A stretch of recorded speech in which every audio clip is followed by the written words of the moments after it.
If we're honest with each other, happiness takes up a lot of space in our minds. People spend a lot of time thinking about whether they are happy, or what might make them happy, or why they're not happy, or how they could move things around in their lives to be happier, or what they think they need to become happy. We spend a lot of time evaluating our own happiness and thinking about what would increase our happiness.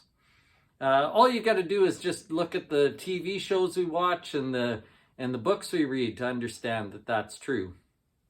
Interestingly, in Philippians Chapter 1, the Apostle Paul writes to the Philippian church and tells them why he is happy and rejoicing and peaceful and calm and not worried and not fretting.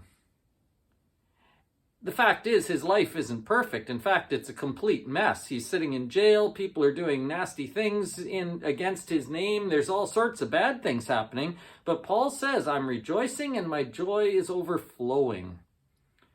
It is that way because he has three resources that he continues to look to and three things he continues to count on. The Philippians have those same three things, and Paul encourages them to find them and use them and focus on them as well. And fortunately, we have those same three resources available to us.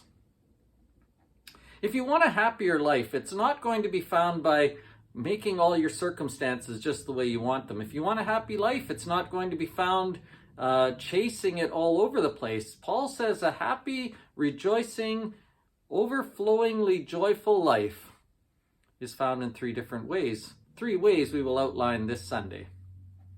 The sermon is called Finding a Happy Place. Probably a lesson you could bring anyone to because it's something we all think about and something we all need to find.